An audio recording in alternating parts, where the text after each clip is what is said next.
All right, boys, so I'm going to be real with you. I have not had, any sort of real, authentic conversation with the camera for a while because I've been too caught up in just getting videos out there, right? And like just experimenting with different things, right? Like how can I make the editing more appealing? How can I make the videos more cinematic? But as a result of that, I kind of lost the meaning of my videos, which was, hey, I'm just going to talk to you guys, right? Like at the end of the day, you listen to anybody because you actually enjoy what they have to say. You know what I mean? So like when people listen to freaking, I don't know, like Joe Rogan or something, they just like hearing the dude talk, right? And not because he like is freaking amazing or he shoots cinematic videos. They just like hearing the dude's opinions on stuff. So it's kind of similar with this. You guys got to hear whoever you're trying to listen to. And, you know, my point, I've gotten away from that. So I'm trying to bring it back. And this is kind of my way of doing it. I stopped the daily uploads a while ago. Pretty much when the bulk started. Because, same deal. I was just trying to get videos out there. And the quality was not where I wanted it to be. And then I kind of, like I was talking about a minute ago, I kind of had misguided creativity and stopped talking. But now, you know, the beauty of not having to do daily uploads is that I can truly upload as much or as little as I want, right? So this is a little walk and talk. And I'm trying to think of something I could talk about. Normally when people put on the camera, they know exactly what they're going to say. But actually, I'll just go through, I guess, what I'm going to get done today. So I am planning on doing a couple things for you guys. I feel like I have a really good training philosophy. So I want to put that into a freaking book. So I'm going to start on a book. And kind of talk about my training philosophy and just my philosophy on bodybuilding in general. And hope that it yields some great results in, you know, your training journey, whoever reads this book, whoever wants to, you know, get it when the time comes. And, yeah, between that and some other things I'm working on, like I'm working on some training programs for beginners and intermediates, and that should really help some of you guys. I mean, a lot of you ask me, you're like, hey, what's your routine? Or, you know, what's your training look like? What exercises do you do? How many sets? You know, and that's all available on my videos. Like, if you just watch what I do, you could mimic that. But not all the same things excuse me, are the best idea for all the same or different people rather.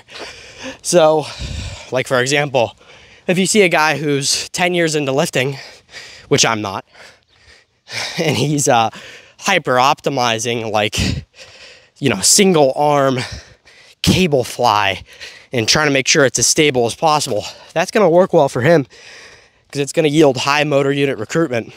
But that might not work super well for the guy who's just getting into the gym or the guy who's a few years in. And so those types of topics will be covered more in depth in the book that I intend on writing.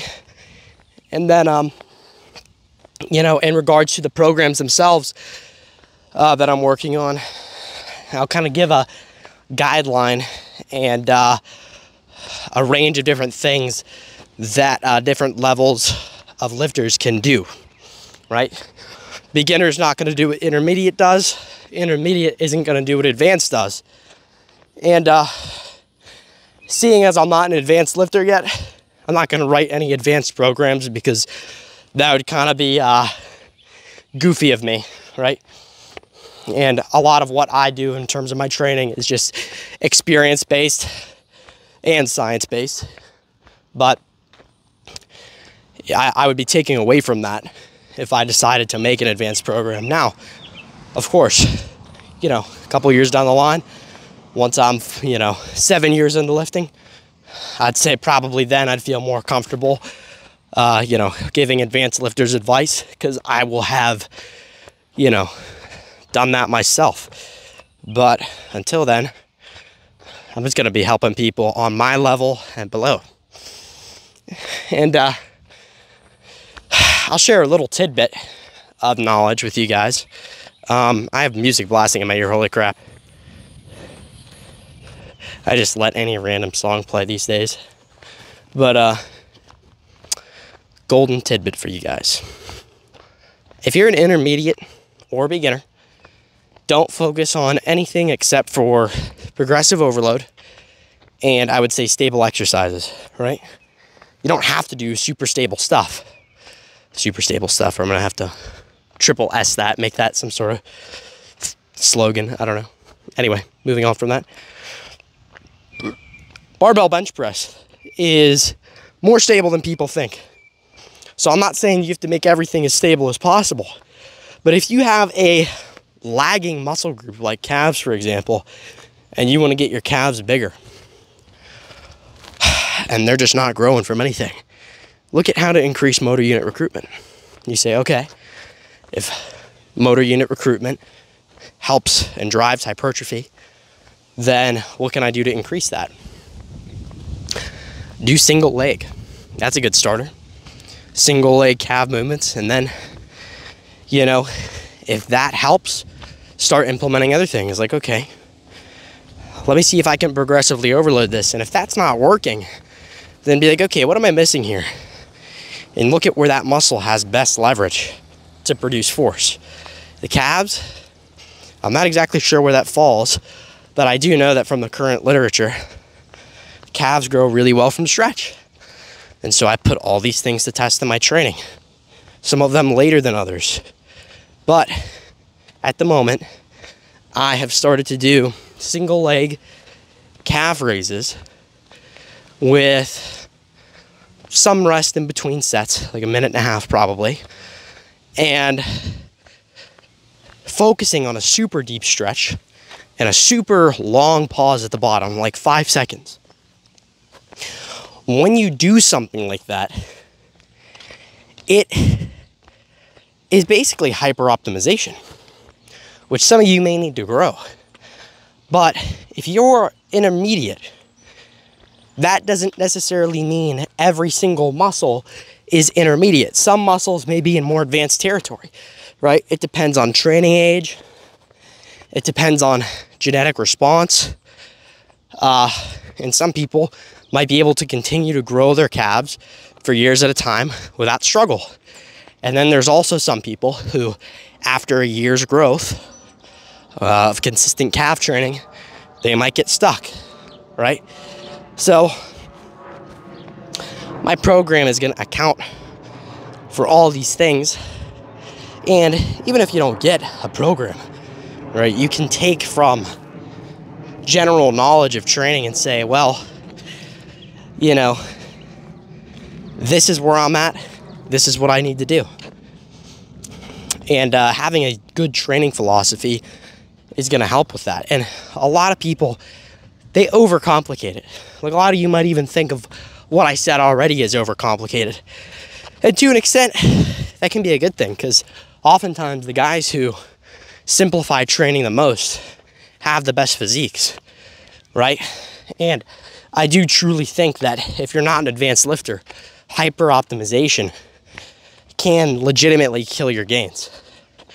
And I think we have a lot of people these days overthinking their training, which again is part of my training philosophy. Don't overthink things, keep them simple, but go the extra mile when needed. And I'll say this, I'm not perfect in my training, and there's always going to be stuff to learn. You know, tomorrow there might be a new great exercise that none of us have discovered. But if that exercise happens to not bode well with personal experience, then that exercise may very well not be useful. And that's kind of why science-based guys are so heavily going against, like, you know, meathead, old school, you know, 80s iron lifters, is there's all these new optimal exercises that are being touted that appear to hardly give anybody results. And a lot of the old school guys will swear by the old school stuff and be completely unwilling to change, but it's kind of contrary to their own philosophy. Their philosophy is, okay, do what works. And they kind of forget that sometimes new stuff can work too. So if we're talking about how to develop a solid training philosophy, don't be afraid to try new things. Anyway, that was a short little walk and talk. I hope you guys enjoyed it. Kind of describing what things I'm going to do in the future. You know, what type of things you guys will be able to look at that I make that can hopefully help you. And just describing, I guess, what I'm going to do, which I think I already said. Anyway, hope you guys have a good one and take care.